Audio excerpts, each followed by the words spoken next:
Auckland. It's been a great visual for you. I will try to move fairly briefly for time through a quick overview for you of the kind of visuals that we create and the tools that will hopefully create for you as well to see yourselves a little differently as you're making land use decisions, which are kind of ultimately financial decisions for your corporation as well. And we're off. So at URBAN3, we make a model like you've been looking at, but for us, it's a process. We've got to get data, and we've got to get it sorted and then kind of arranged. And finally, we can get it to present. And if we can get all that done really right, what we can do is get you a story, because as much as we love the data, we know that the average person might only have a few minutes with us to make sense of this complex stuff that is not their day to day, but they're still either voting on or voting on for somebody who's voting on. So we're really trying to get this idea of a city as a corporation explained for the average person. And so here's an example. It comes out of Asheville, North Carolina, where we are sourced, and this is really where we got onto this idea. It's really land production. It's really the way a farmer already knows to think. My grandfather had a farm. It had a front 40 acres and a back 80 acres. And that means you couldn't compare anything one-to-one. We all knew the back 80 was twice as big, should produce twice as much maybe. And so immediately we're always talking in per acre terms, whether it's inputs like seed and fertilizer or outputs like the crop you expect to grow. We're making pound for pound, apples to apples, acre per acre comparisons when we think about the crops that we're really planting in our cities in the form of buildings.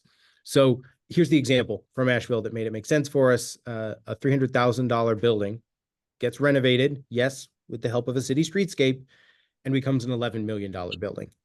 That is about a 3,500% increase in 15 years.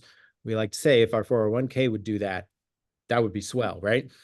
So this is the insight that we get for looking at things over time, but also in per acre terms, because what often happens is that somebody says, yeah, that's an $11 million building, but we have a new $20 million Walmart.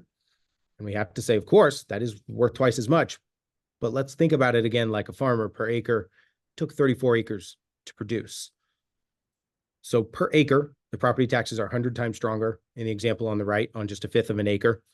Or there are the sales taxes per acre. They're still double on the right with a furniture store and a barber in there. There are also spaces for people to live in the example on the right per acre, and then even more jobs per acre actually than the Walmart.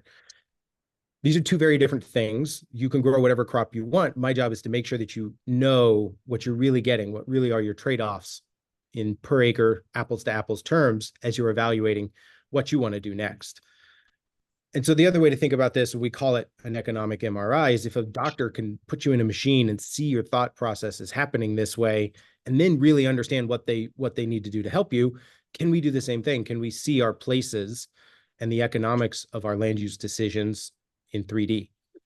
So here's my model. This is a good place to start because it's got an example of everything. We have national forests. They're in gray. We're going to be cold about it. They simply don't pay taxes. They simply don't help us pay for services. We love them to death. They're great. They have a lot of value to us. But when it comes down to paying for public services, that's just not what they do. And then it's easy to get distracted again. We have the Biltmore estate. I'm sure you've seen an advertisement to come visit and look at the Biltmore. If you haven't, let us know. I'll get you one. But the point of this is that ultimately, while that is the nation's biggest home, it's the most valuable thing. And so it's purple. It's on the high, warmest end of my color scale here. If we look at it in a different way, per acre, which is what I've just changed the map to, it goes back to being what it really is, which is a farm. It's no more productive or less productive than any of the farmland in our region. But like I said earlier, because you're a human, here's that same map in 3D, and I think you get a lot more insight. I didn't even label downtown for you because it pokes up and it's so easy to see.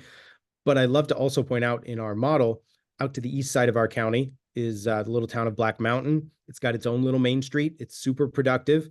The buildings are not 2 miles tall out there. That's just how productive. Really, those are 2-story, 3-story, not even really many 3-story Main Street buildings. And then same thing on Biltmore Park on the south side of our community is sort of parking garages included, new urbanist attempt, and they're still producing, right, some of the warmest, tallest stuff in this model. These are the crops that you have a chance to choose as a community. Many you've already choose, you are where you are, but going forward, with this kind of information, you can think a little differently about what you want to do next. So I thought I'd show you another example that's a little more contextual. I've been up to Newcastle County, Delaware before. So here's their model in 3D. Hopefully the images aren't covering anything for you. You can see where Wilmington is, right? But you can also see some of the value that's still there, left over, if you will, in Newcastle. That's still some of the original buildings in Newcastle. And you can see where they've left their farms alone and they're just green. And you can also see this sort of fuzz happening in the middle. And that's single family developments. Those may be valuable houses, but per acre, per the amount of yard and road that they take up, they're not really the most productive thing in this community. Again, this is just what they are. And I'm not saying that somebody has to do one thing or another.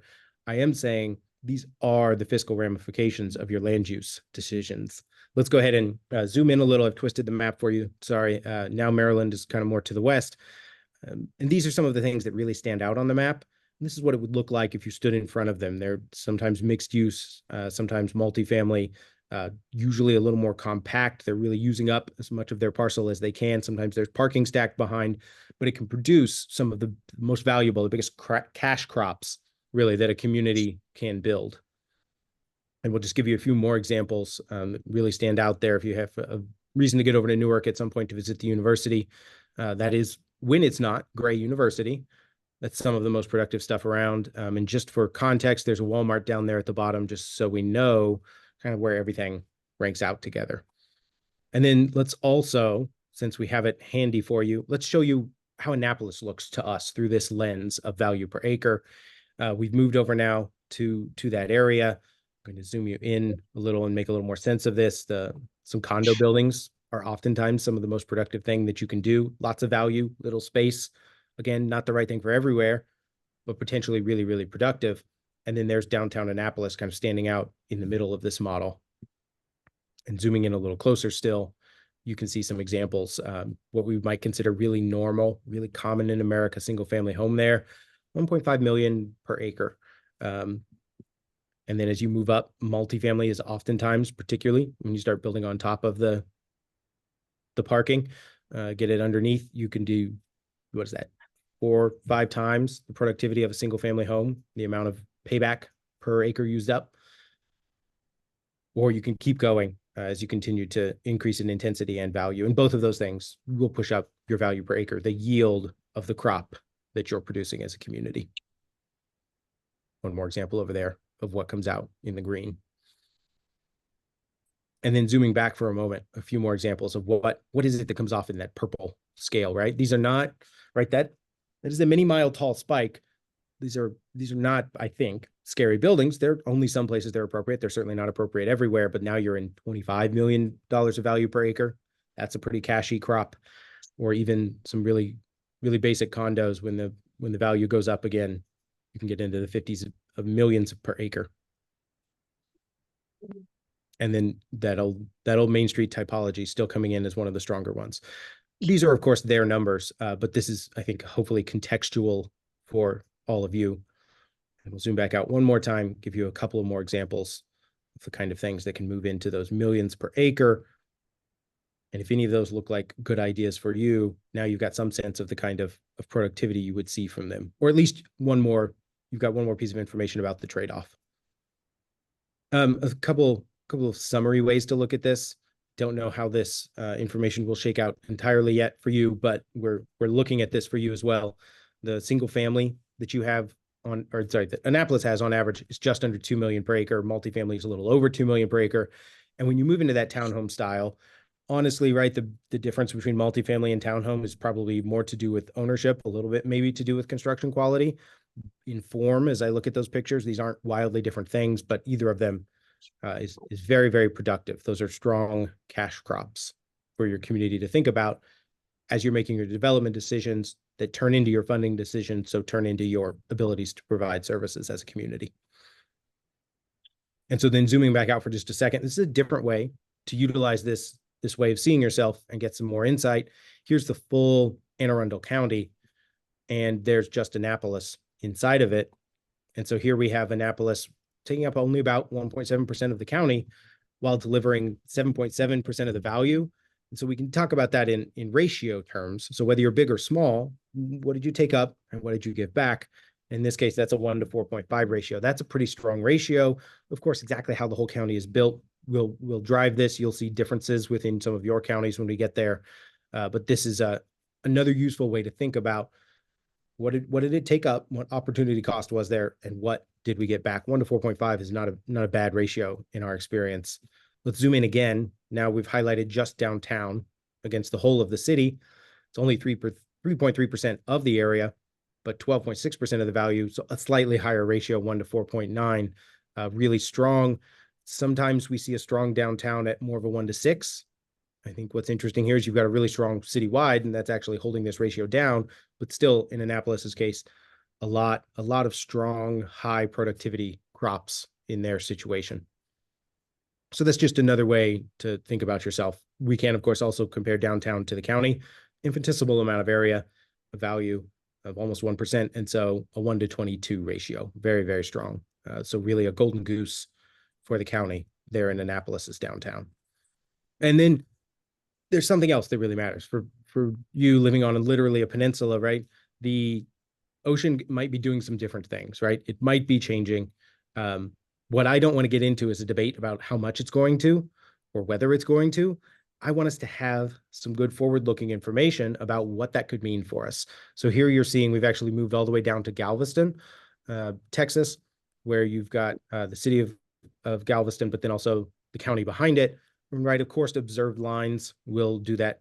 You'll see the black dotted line down there. Observed lines will wiggle. All of those things is possible. We're going to do some math evaluating, well, what if by 2040 things have gone on that pink line in the middle? What if it's somewhere down that track? What if that's where we are in 2040? Here's their value per acre model. Texas is heavily reliant on property tax, so this is going to matter to them a lot. And like most oceanfront places, there is a lot of value stacked right out there along the ocean. So let's now progress through what happens if the water goes higher. They're at only a foot higher in their situation. They've lost 11% of their area and maybe 28% of their value. Let's go up another couple feet. Now we're at 3 feet of rise. They didn't lose a lot more there, but now we're at almost 35% of the value is lost. And now let's go up another foot to 4. You're losing some more. Let's say there's a bad storm surge one day. Let's see a 6-foot rise in the water. We've got at least a temporary loss around 43% of the value, 28% of the land. And then just because we can do the math, we'll just keep going. By the time you've got 9 foot, maybe that's realistic in a short or long time frame. Maybe it isn't. But if it is, or if there's a storm that pushes to that, you're looking at 86% of the city of Galveston is gone and 80% of the value is gone, right? It's just a completely different place. But this is how different. And then you can, of course, calibrate and contemplate any different option underneath there. But that is the information. Once you've mapped really your finances through what you've built, you can compare it to these other potential threats and start to inform your decision making with this kind of information. So that is the sort of analysis that we've embarked on, that we're well on our way. I wanted to give you a preview of where it's headed and hopefully the kind of tools that we'll be seeing for you. Of course, your numbers and your maps, like I said, are in draft now, and we'll present your picture, whatever it may be. But this is the sort of the language that we try to use to help a place see themselves a little bit differently, see your city really the same way a financial advisor would help a large corporation see itself, because ultimately, city really is a real estate development corporation or a county, any local jurisdiction, really. Okay, I tried to hurry to get us back on schedule. I don't know if I did it, but I would be happy I'd be happy to take any questions if that would be helpful at this point, but I don't want to mess up the schedule anymore. No, you did a great job. Thank you so much. It was so appropriate that you used that analogy of the goose that laid the golden egg. One of our speakers earlier this morning used that exact analogy and warned us not to carve up that goose for lunch meat, which we've seen throughout the United States. So thank you so much for that. Yes, questions from the audience and from folks at home. We have a question all the way in the back. Yeah, I know the analysis seemed to show that those green spaces and open spaces weren't necessarily huge revenue generators, but I was curious if there was an effect on the adjacent parcels and maybe their value was shown to be higher than that of ones that weren't adjacent to open spaces. Did you hear that question? I can repeat it. I did actually. That's great. I love this question. I wish I could get to the bottom of it, but what I should point out is that what I'm really showing you is what the tax assessor sees, because that is ultimately what ends up in the local coffers and your ability to fund things. I don't see the tax assessor often responding very much. I don't see a lot of value change, except when I do. There are very rare instances where sometimes you'll see a park and next to it, you'll see things that are significantly more valuable. But oftentimes, especially in what I would call like a largely rural situation, I just don't see the assessor seeing that value. Now, I've heard people in the real estate world tell me, I've tried to buy a house before right next to a quality park, and I've seen some real value bump there, but I don't know that the assessment world, so that your civic funding world, has really caught up to that yet. I'm sorry if that's an unsatisfactory answer, but that's the best I can see from here. Sometimes I have to give unsatisfactory answers. That's the reality we live in. Thank you. Next question. I would be curious where affordability and equity fit into these models, because right, with rising costs, a lot of times we place people out of market. So I would wonder how that's being considered. Did you hear that question? Did I hear portability or mobility? No, you heard equity and the rising cost of and displacing people. Okay, yeah, and I definitely did hear the equity part. That's actually, it's always a great question, and it's always something that comes up for us. What I have to say again is that this is what your assessor sees. This is how you're funded right now. What I've seen again and again, and I'll make sure that I'll take a note and we'll make sure we unpack it when we get to your work. Sometimes those purple and red spikes, right? They're perceived as being high value, but they don't have to be.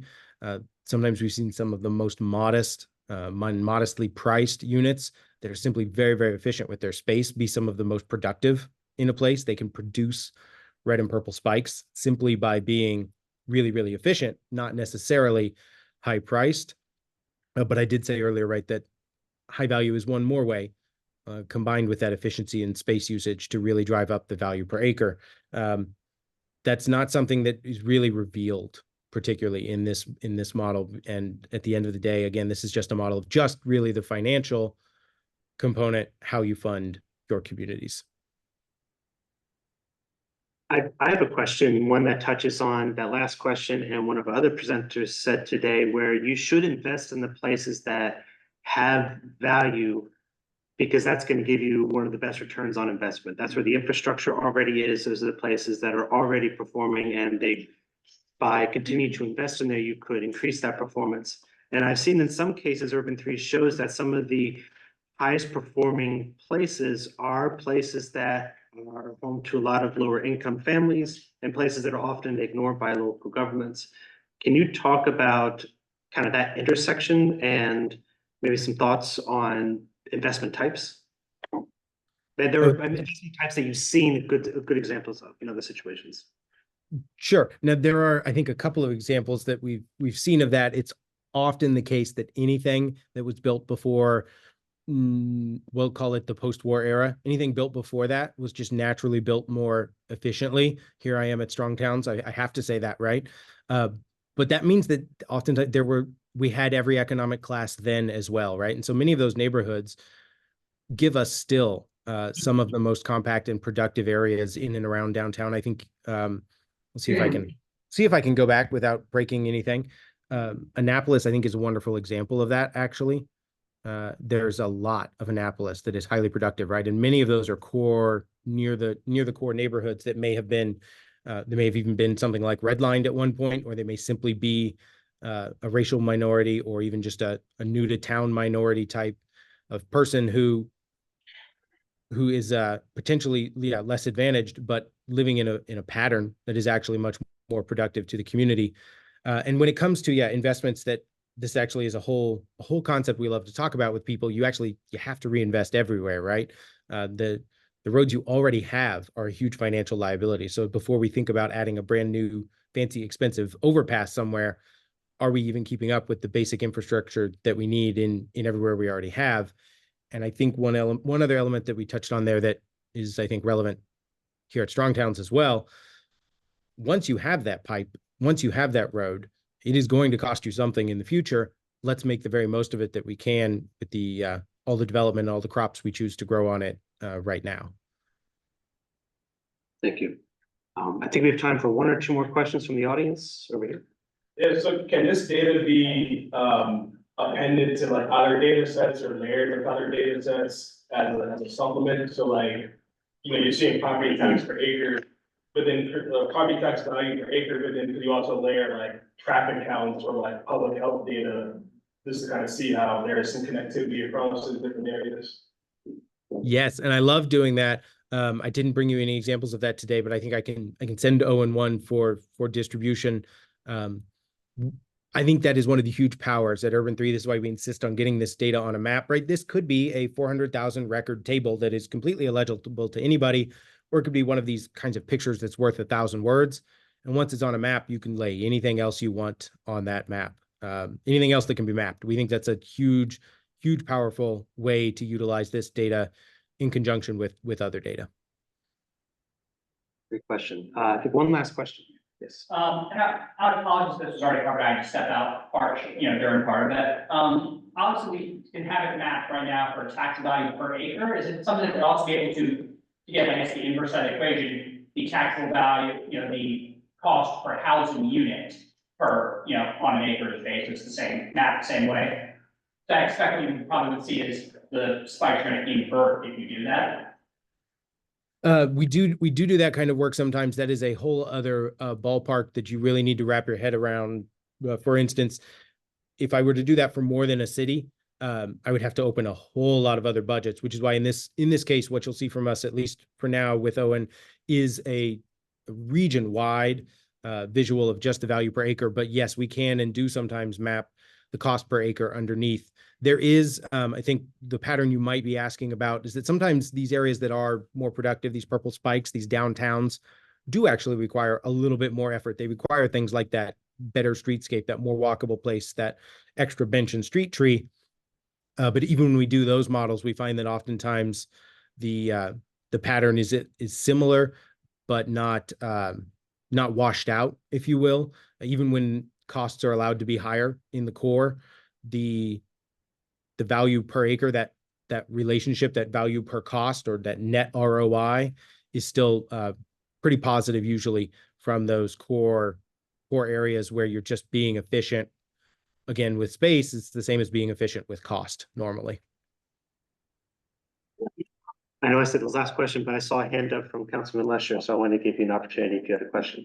I just wondered if you might be able to adjust the vertical scale to look at relative value of farmland, but if we think about things like siting solar and or saltwater intrusion and things that might impact agricultural land values. If I understood the question, it does sound like that sounds similar to what we're trying to do when we test the sea level rise model on this and say, well, then all that value is gone there.